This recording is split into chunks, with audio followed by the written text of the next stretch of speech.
আসসালামু আলাইকুম। আমি একজন রং মিস্ত্রি। আমার নাম মোহাম্মদ আনোয়ার হোসেন। আসলে আজকের এই ভিডিওটা করার উদ্দেশ্য হচ্ছে গরিব এবং বড় লোকের কতটুকু দূরত্ব, সেটা আমি গরিব না হলে হয়তো বুঝতাম না। দেখুন, রোজার ঈদের আগে কাজ করছিলাম দুইটা বাড়িতে। কুরবানি ঈদ চলে গেছে, এখন কুরবানি ঈদ যায় আরও মিনিমাম 1.5 মাস ওভার। তো এই টাকাটার জন্য ফোন দিলে বা সরাসরি চাইলে ওনারা নানান বাহানা দেয়। আজকে না কালকে ওনাদের হাতে টাকা নাই, বেতন আসে নাই। একজন হচ্ছে আপনার সরকারি লোক, সরকারি চাকরিজীবী, আর একজন হচ্ছে আপনার জুতার ব্যবসায়ী। তো ওনাদের কাছে নাকি টাকা নাই। আমার যতটুকু জানা, সরকার প্রতি মাসে নিয়মিত টাকা দিয়ে যায় এবং রেশন দেয়, অনেক সুযোগ সুবিধা দেয় সরকারি লোকদের। আর যিনি জুতার ব্যবসায়ী, ওনার তো প্রতিদিনই মাল যাচ্ছে, প্রতিদিনই উনি মাল প্রোডাকশন দিচ্ছে, তাহলে টাকা নাই কেন? মানে ওনারা 10তলা বাড়ি করতে পারে, 3তলা 4তলা বাড়ি, 5তলা বাড়ি করতে পারে, তখন টাকা হয়। আর যখন গরিব মানুষরা কাজ করে ওই বাড়িতে, ওই টাকাটা ওনাদের হয় না দেওয়ার জন্য। আমি আজকে প্রায় 4 থেকে 5 মাসের মনে হয় কাছাকাছি।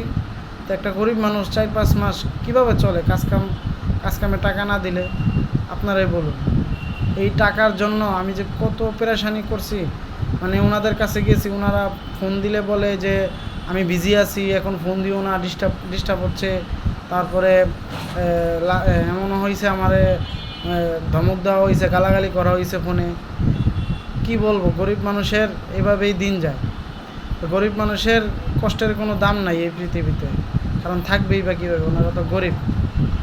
তো যারা আমার টাকাটা দেন নাই, আমি বলে দেই, কোনো একদিন এই টাকা আপনারা দিবেন। এই দুনিয়ায় না দিলে ওই দুনিয়ায় দিবেন। ওই দুনিয়ায় যায় এমন এমন ঠেকায় পড়বেন, তখন আপনারা কোনোভাবে উদ্ধার হতে পারবেন না। হয়তো এই সমস্যার কথা দিয়ে এই দুনিয়াতে উদ্ধার হইতেছেন, কিন্তু ওই দুনিয়ায় যায় উদ্ধার হইতে পারবেন না। আমি গরিব মানুষ, কাজ করছি, কষ্ট করছি, পরিশ্রম করছি। আমার ফ্যামিলি আছে, আমার একটা বাচ্চা আছে। আল্লাহ আমার একটা কন্যা সন্তান দান করছে। ওর দুধ লাগে, মাসিক খরচ আছে, আমাদের স্বামী স্ত্রী, দুইজন স্বামী স্ত্রী, আমাদের সংসারিক খরচ আছে, এগুলা ঘর ভাড়া আছে, অনেক কিছু। তো সব কিছু মিলিয়েই আমরা অনেক কষ্ট করে চলি।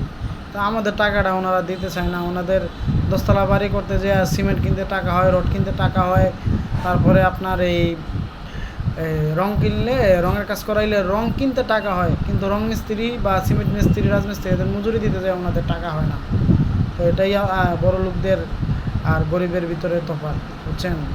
তো আমার ভিডিওটা যদি আপনারা দেখেন, জানি না দেখবেন কিনা, দেখলে টাকাটা দিয়ে না, আর যদি না দেন, এটা কোনো একদিন আপনাদের দিতে হবে ইনশাআল্লাহ। আপনারা এই দুনিয়ায় হয়তো ফাঁকি জাগি করে চলে যাবেন, কিন্তু পরের যে একটা দুনিয়া আছে, ওইটা আপনাদের মাথায় রাখবেন।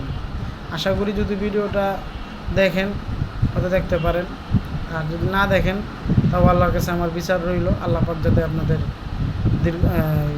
টাকা পয়সা, আমাদের যে টাকা পয়সা আপনারা মেয়েরা খান, এই টাকা পয়সা দিয়ে যাতে আল্লাহ যাতে আপনাদের আরও অনেকগুলো বিল্ডিং করার তৌফিক দেয়। ভালো থাকবেন। আল্লাহ হাফেজ।